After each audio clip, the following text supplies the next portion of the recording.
Okay, so thank you for the lively discussion and for using all of the excess time that Chris gave us. Okay, so now we get to one of the most fun, kind of exciting parts of this, which is the ICAPS Distinguished Dissertation Award talks. So we have two talks this year. The awards committee was led by Robert Morris. Unfortunately, he couldn't be here, so I'm going to be taking his role. He had a very dedicated awards committee through Sarah Bernardini, Hector Geffner, Lee McCluskey, and Martin Mueller. And the award winners, right, which are in the kind of the short conference proceedings, is the winner is Chris Muise for his thesis on exploiting relevance to improve robustness and flexibility in plan generation and execution, and the honorable mention is Raz Nassim for his work on distributed algorithms for privacy-preserving multi-agent planning. There was a lot of interesting dialogue in the community in terms of, or the committee, in terms of which of those dissertations should receive the award. Both of them are quite good, but the committee ultimately came up with a decision. So what I'm going to do is we're going to have a presentation from Chris first for 20 minutes, followed by a short set of questions, and then Raz Nassim will give his presentation. We'll give the awards. So thanks to the award committee for actually letting me share all of this stuff with you today, and should go without saying thanks to the co-supervisors Sheila and Chris, who had a large part in this. So the motivation behind my thesis is something that's not new to a lot of you here. The environment which artificial intelligence execute in can change in weird and unexpected ways, and robustness and flexibility are central to good execution, representation, and generation techniques for the planning that we do. So given a particular task, a very small subset of what is true in the world might be relevant in order to achieve the goal. And so that's really what a lot of the focus of this thesis is on. Now, relevance can manifest in a number of different ways. State relevance refers to a portion of the state that must hold for some sufficient condition to be true. Maybe that's for you to get to the goal, maybe that's for your state to be in a dead end, all of those things. So the size of a car's fuel tank is relevant to the goal of driving to Jerusalem, but the color of the tank is not, right? Ordering relevance, it refers to the ordering constraints between actions in a plan that are relevant or irrelevant in order to achieve the goal. And temporal relevance refers to sort of the timing of events or the history of execution of an agent that's relevant in order to know that a temporal constraint still continues to hold. So there are 4 main chapters in the dissertation, but I'm only going to have a chance to focus on 2 of them here. I will touch on all 4 though, however, hopefully if there's time. So the first is optimally relaxing partial order plans. And the motivation here was that relative to sequential plans, partial order plans are far more flexible, and we would like to get them as nicely as possible. But ever since, I think, Black Box or Graph Plan, I'm not sure which ousted the partial order planners in the late 90s, we haven't had great success with partial order planners producing these things. And so instead here, what we took was an approach where we start with a sequential plan and then try to optimally relax it by removing all of the irrelevant ordering constraints. We do this by embedding things into a maximum satisfiability problem, and we try to maximize the number of ordering constraints that we remove. So there's a few other things, like we also tried to remove irrelevant actions from the plan and things like that, and empirically demonstrated how well this worked in practice. The next part is robustly executing these partial order plans. So once you have the partial order plans, how do you actually go ahead and execute them? So the motivation is in a changing environment. Only portions of the plan might be relevant to achieve the goal. Parts of it may be redundant. And when you're executing a plan online, it may be that things you were going to do, you no longer have to. And it may be that things that you did in the past, you may need to do again. So that's sort of the setting that we're in here. And so the challenge here is how we can generalize partial order plans in this sense. Christian Fritz did previous work on how to do this with a sequential plan, and so now we're trying to look at how to do it with a partial order plan. So we characterized what it means for a partial order plan to remain viable. It means there's at least one linearization with some suffix of that linearization that's going to get you to your goal. We also constructed a procedure for efficiently regressing through this partial order plan and figuring out all of those conditions on the fly. And we created a method to generate a nice compact policy for execution later on that has all the properties we want. And then, again, empirically demonstrated this. So if you just look at the general framework of where this would fit in, you can assume you're given a domain and problem file, you generate a plan, and then you need to generalize it for execution online. Really what this chapter focused on is areas 2 and 3 here. So we want to generalize the plan, create these condition action pairs, produce a policy from it, and then execute that policy online. So just to give an intuitive sense of what's happening here in this approach, say this is our partial order plan. We have our initial state action, our goal action, and a pair of actions that are going to get us there. And you ask yourself, what's the question, or sorry, what is required for us to be done this plan, for the goal to be satisfied? Well, if G1 and G2 hold, you're done. There's nothing left to do. And if you were to pull this line back just a little bit and ask, well, what must hold in order for A2 to get us towards our goal? Well, if G1 holds and P2 holds, then executing A2 will get us there. And then we can ask the same question for action A1, and then pull that line all the way back to the start and say, what must hold in order for us to get to the goal if this is where we are in the plan? Now, what this produces is a list of condition action pairs. It says, if G1 and G2 hold, then you're done. If G1 and P2 hold, executing A2 will get you there, and so on. But this is a particular list in a particular order, and what we want to do is to read this list as a big if-else statement, right? So we say, if the goal holds, you're done. Else, if G1 holds and P2 holds, then you should do A2. Else, and go all the way down this list. Now, we could have stopped there and just given this to an executor and let it go online and try and figure it out. But the problem is, if you're trying to return an action very low down in the list, it may take a long time to go from all the way to the top, all the way to the bottom, or even to fail and say, no, you need to replan. So instead, what we do is we take all of these condition action pairs and we bundle it up into an ordered algebraic decision diagram. Now, following this from the root to the leaf will tell you exactly what action you should do. And you can get savings if there's a lot of repetition in this list and so on.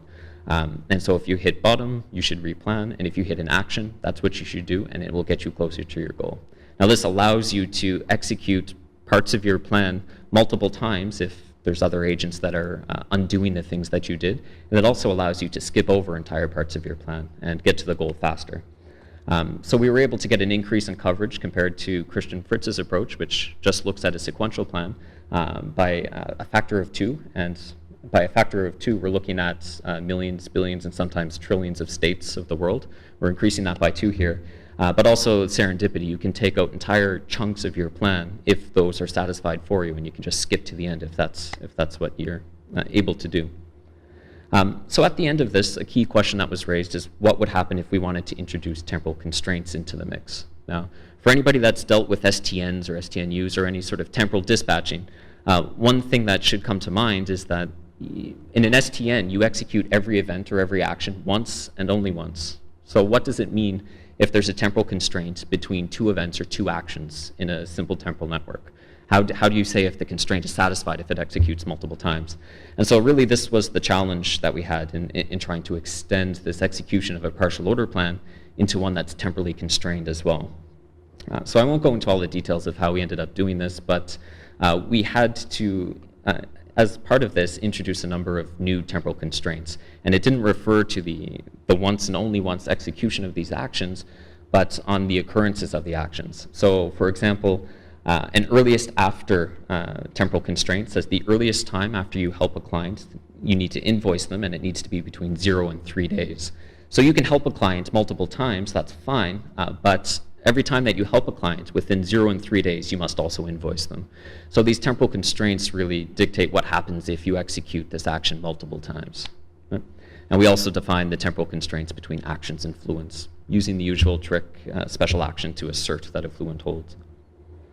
So the contributions here were the new temporal constraints between actions and fluents, the semantics to actually address this possibility of multiple action occurrences, and we characterized what's temporally relevant for the agents going forward. So you can imagine a lifelong agent that's going around and cleaning the floors and serving you beer and all of this stuff. You don't want to keep the entire history of what it's done just to check if the temporal constraints are still satisfied. You only keep what's relevant, and so that was part of this. We developed a prototype system and showed how well it worked and so on. So how are we for time? 12 minutes, so I can slow down just a little bit. So the fourth and final chapter was how to do efficient non-deterministic planning. And so the motivation here was that when we read the current approaches for non-deterministic planning, there was an awful lot of redundant information, both in the plan representation and in how they were being generated. So the challenge was how we could improve this non-deterministic planning sort of idea by focusing on only what's relevant. So the contributions here were a new state-of-the-art planner for fully observable non-deterministic planning problems, PRP. And we developed a suite of principled methods in order to do this. The replanning is only done with a relevant target in mind. The policy is based on relevance. Only the relevant portion of dead-end states are kept around, all of these sorts of things. And we demonstrated this experimentally as well. So just a sort of a little recap for those who aren't familiar with FOND. There's three notions of what a FOND solution can look like. One is a weak plan, and it says you get to the goal with some chance. You may veer off because of non-determinism, and that's fine, but there's a way for you to get to the goal. And we can compute this by running a sequential planner where you take a FOND non-deterministic action and split it, one action for every outcome, and let the planner decide how to get to the goal. Another is a strong plan, and this says that you're guaranteed to get to the goal and you're not allowed to loop back on any state. And finally, a strong cyclic plan. You're guaranteed to get to the goal, but you are allowed to cycle. Now, there's an assumption here in FOND that if you execute a non-deterministic action infinitely many times, every outcome will happen infinitely many times. So you're allowed to cycle again and again, and eventually you'll escape that cycle. So one important thing to note here is that we don't represent these strong plans in the DAG that's on the bottom.